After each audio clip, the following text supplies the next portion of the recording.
16 सितंबर 2025 की रात एक 28 बरस की औरत अपनी 3 साल की बेटी को लेकर घूम रही थी। रात को वो जब घूम रही थी तो बच्ची से कहती है कि बेटा तुझे कुछ टॉफी चाहिए। जब बच्ची कहती है कि मम्मा मुझे टॉफी दिला दो तो वो दिला देती है। जब उसकी मम्मा उसको और किसी चीज के लिए पूछती है वो हाँ करती है और उसे वो दिला देती है बड़े ही प्यार से। दोनों के बीच में माँ बेटी का प्यार चल रहा था। घूम रहे थे, कभी इधर जा रहे हैं कभी उधर जा रहे हैं, दोनों घूम रहे हैं। काफी दूर चलने के बाद में, काफी देर तक घूमने के बाद में जब ये थक जाते हैं तो ये बैठ जाते हैं एक जगह। बैठने के बाद में उनकी जो 3 बरस की बेटी होती है, आरू बेटी, आरू उर्फ काव्या, जो 3 साल की है, उसको नींद आती है। वो छोटी बच्ची थी, उसको नींद आने लग जाती है। नींद आती है तो उसकी माँ, जो 28 वर्ष की माँ थी जिसका नाम अंजलि उर्फ प्रिया, वो उसको लोरी सुनाती है। लोरी सुनाती है तो उस बच्ची को नींद आ जाती है। नींद आती है, वो सो जाती है। और उसकी माँ अंजलि को यह पता लग जाता है कि ये सो गई है। वो कंफर्म करने के लिए उसको बार बार बोलती है बेटी आरू आरू। वो नहीं उठती है क्योंकि वो छोटी बच्ची थी और वो सो चुकी थी। वो जहां सोई उसके पास में एक झील होती है और अंजलि ने उस अंजलि उर्फ प्रिया ने अपनी ही बेटी को उस झील के अंदर धक्का दे दिया। वो वहीं खड़ी रहती है। झील में जब उस बच्ची को डाला, जब वो नीचे जाती है तो उसके अंदर से जो गैस थी, जो ऑक्सीजन गैस, वो बाहर निकलती है और पानी मुंह में भरता है तो बुलबुले निकलते हैं। और वो औरत, वो अंजलि उर्फ प्रिया, वो अपनी बेटी को झील में डुबोने के बाद में वहां खड़ी रही और देखती रही कि ये डूब गई या नहीं डूब। जब बुलबुले पूरी तरह से खत्म हो गए तो वो वहां से चली जाती है। दोस्तों, सुना यह था कि पूत कपूत हो सकता है लेकिन माता को माता नहीं हो सकती। ये घटना है अजमेर की। अजमेर में एक थाना लगता है क्रिश्चियनगंज। वहां के थाना प्रभारी होते हैं अरविंद चारण। ये घटना अजमेर की है। अजमेर राजस्थान में आता है और क्रिश्चियनगंज है, वहां के थाना प्रभारी होते हैं अरविंद चारण। दोस्तों, अरविंद चारण जी एक जगह फोन करते हैं 17 सितंबर 2025 की सुबह। 1027 किलोमीटर दूर यूपी के बनारस में फोन करते हैं। और फोन जब सामने वाला उठाता है तो उसको पूछते हैं कि आप राजू कनौजिया ही बोल रहे हैं क्या? उसने बोला, सर मैं राजू कनौजिया ही बोल रहा हूं। वो उसको कहते हैं कि मैं यहां अजमेर से बोल रहा हूं। यहां पे एक आना सागर झील है जहां पे एक 3 साल की बच्ची मिली है हमें। और हमें यह पता लगा है कि उसका नाम आरू है, काव्या है। दोनों नाम इसी बच्ची के थे और उसको किसी ने डुबो के मार दिया। अब उस बच्ची को वहां के हॉस्पिटल, जवाहरलाल नेहरू हॉस्पिटल में, मोर्चरी में रखा हुआ है। तो राजू जी आप आ जाइए जल्दी से। उसके पैरों तले जमीन खिसक जाती है कि यार ये क्या हुआ। उसने अपनी मां को फोन किया, जो थाना प्रभारी साहब थे, एसएचओ साहब अरविंद जी। अरविंद जी ने जो बात बताई वो बात अपनी मां को बताता है वो, कि मां बड़ा अनर्थ हो गया है। ऐसे ऐसे राजस्थान अजमेर से एसएचओ साहब का फोन आया, उन्होंने ये सब बताया, आप जल्दी से आ जाओ। इसके बाद में वो अपनी बुआ सोनू को भी फोन करते हैं और बुआ को भी बताते हैं सारी बातें और वो बुआ को भी ले आते हैं। अब वो वहां से यूपी यूपी बनारस से और वो अजमेर के लिए बस में बैठ जाते हैं। वो बस में, ट्रेन में बैठ जाते हैं। वो राजू कनौजिया बस में बैठने के बाद सोचता है कि ये क्या हुआ, ये नहीं होना चाहिए था। लेकिन जब वो बस में सफर कर रहा था तो वो सोच रहा था कि मैं जल्दी से जल्दी अपनी बेटी के पास में जाऊं। लेकिन सफर 1027 किलोमीटर का यूं ही नहीं कटता, वक्त लगता है। जब वो बस में सफर कर रहा था तो उसे अपना एक सफर और याद आता है। ये बात है सन 2021 की, जब वो बस में कहीं जा रहा था बनारस में। तो वहां पे उसी बस में एक लड़की और थी। वो उसको देखता है, उसको वो लड़की शायद पसंद थी। लड़की ने भी उसको देखा। उसके बाद में दोनों का स्टॉपेज आ जाता है, दोनों अलग अलग उतर के चले जाते हैं। फिर से वो बस में टकराते हैं, और दोनों देखते हैं एक दूसरे को, और दोनों के दिल में कुछ कुछ होता है। दोनों के नयन मटक्का होते हैं। इसके बाद में लड़का हिम्मत करके लड़की के पास चला जाता है। जी मैम, मैं आपके बगल में बैठ सकता हूँ क्या? वो भी यही चाहती थी। वो भी ये चाहती थी कि कैसे भी करके ये मेरे पास में आए। इसके बाद में उनकी बातचीत होती है।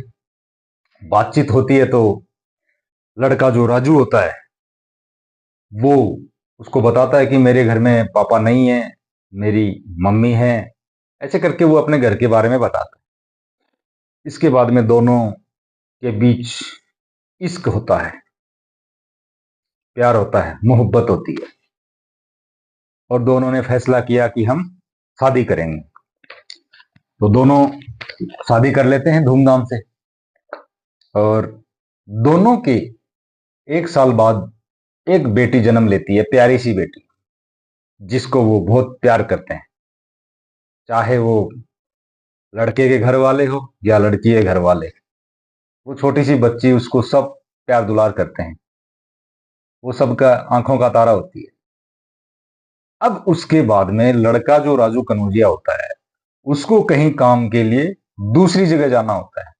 उसने अपनी बीवी अंजलि अंजलि को पूछा कि या तो तुम मेरी माँ के साथ रह लो, और यहां नहीं रहो तो मेरे साथ चल लो। उसने बोला मैं माँ के साथ नहीं रहूंगी, मैं आपके साथ रहूंगी।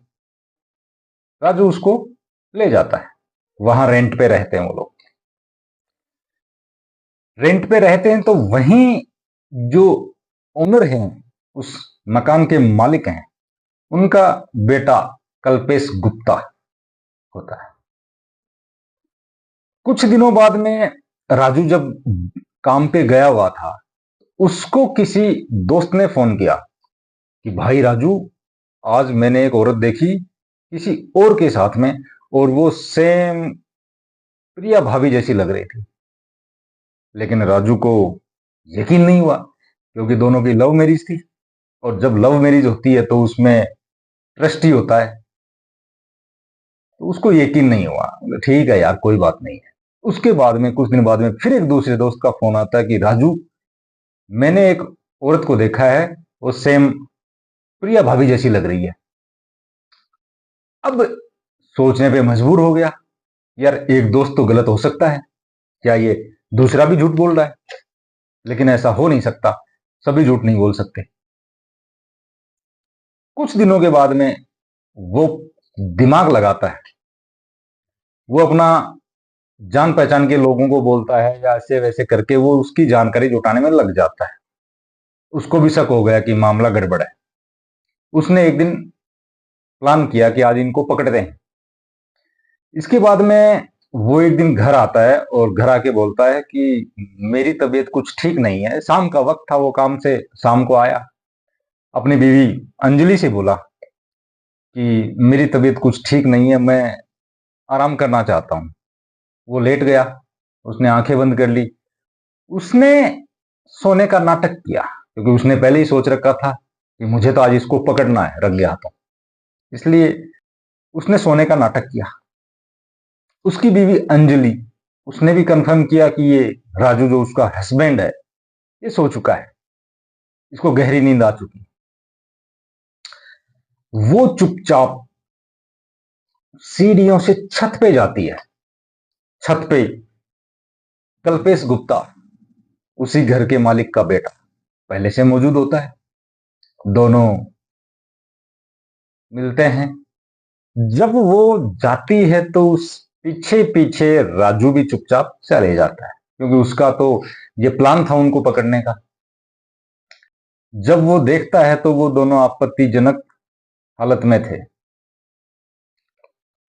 इसके बाद में राजू ने फैसला किया कि हम इस रूम में नहीं रहेंगे, हम ये घर बदल लेंगे। इसके बाद में दोनों दूसरा रूम ले लेते हैं, वहां रहने लग जाते हैं।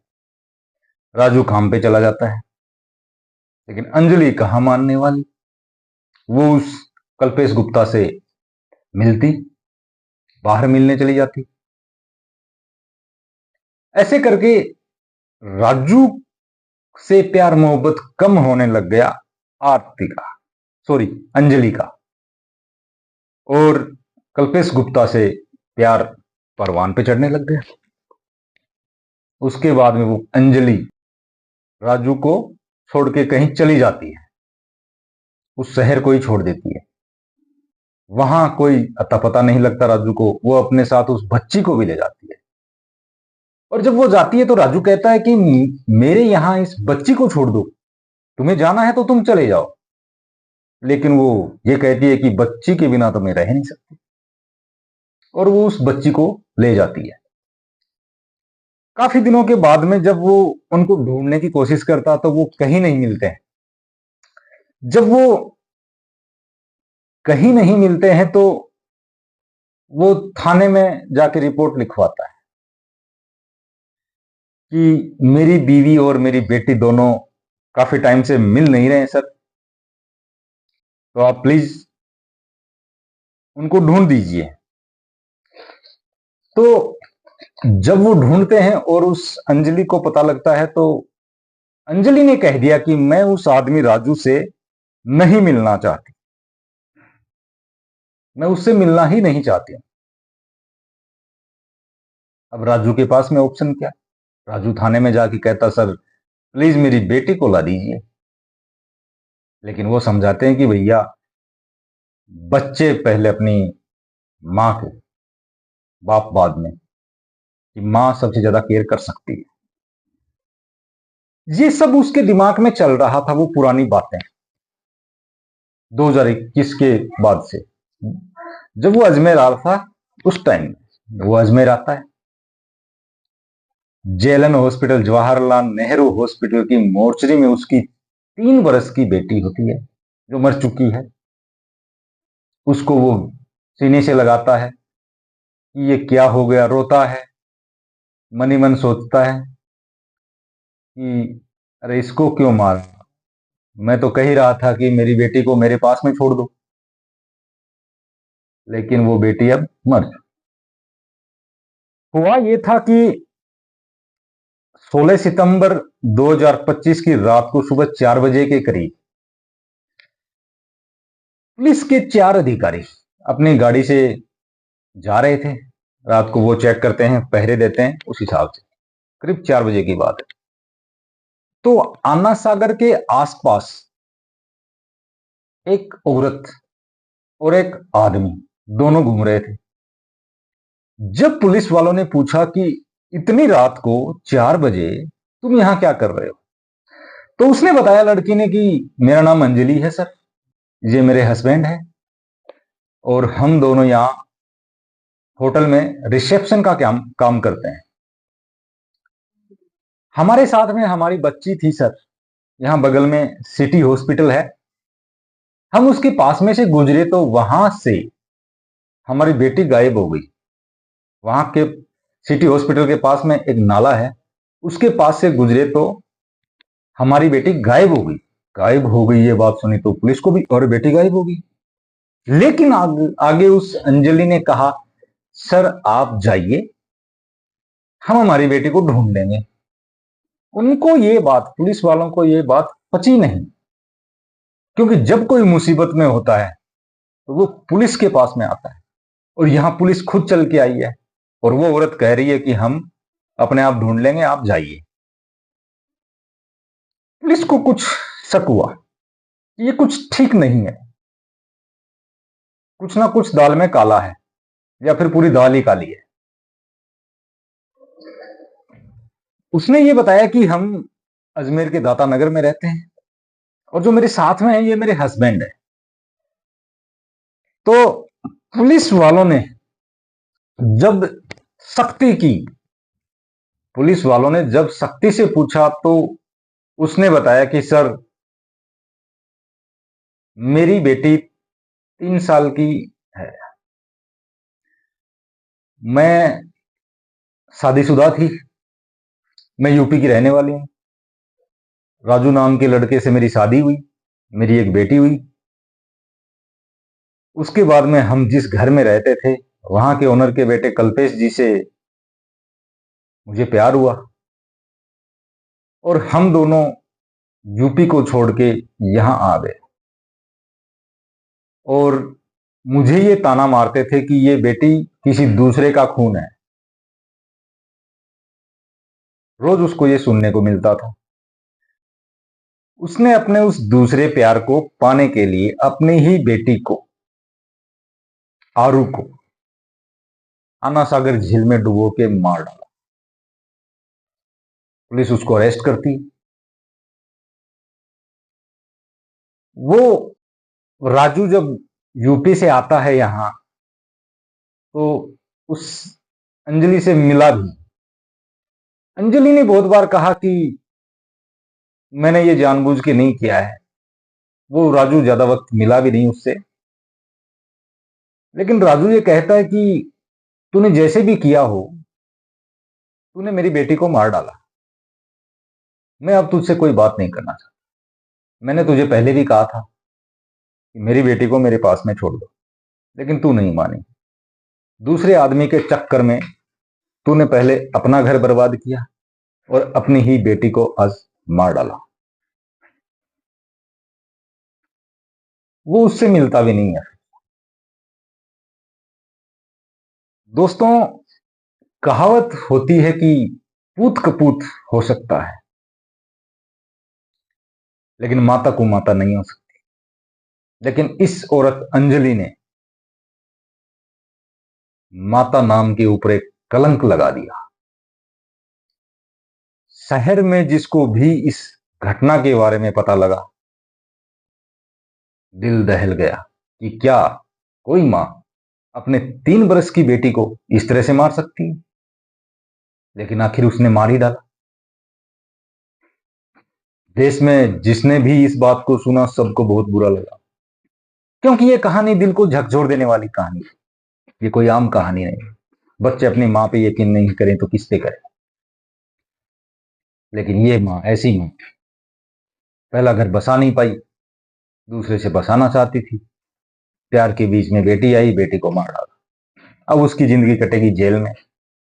क्या पता कल्पेश ने तो ये इस गुनाह में उसका हाथ नहीं भी होगा, वो तो बच जाएगा। वो अपनी दूसरी शादी कर लेगा, घर बसा लेगा। लेकिन ये बर्बाद हो गई, बेटी गई। राजू की जिंदगी में ये दर्द हमेशा रहेगा कि मैंने एक लड़की से प्यार किया था, हमारी एक बेटी हुई और उसने मुझे धोखा दिया दूसरे आदमी के चक्कर में, और दूसरे आदमी को पाने के लिए उसने मेरी ही बेटी को मार दिया। दोस्तों, ये कहानी किसी को ठेस पहुंचाने के लिए नहीं है, लेकिन समाज में क्या हो रहा है, देश में क्या हो रहा है, दुनिया में क्या हो रहा है, ये आपको भी पता लगना चाहिए। तो मिलते हैं एक नए वीडियो में। तब तक के लिए जय हिंद, जय भारत।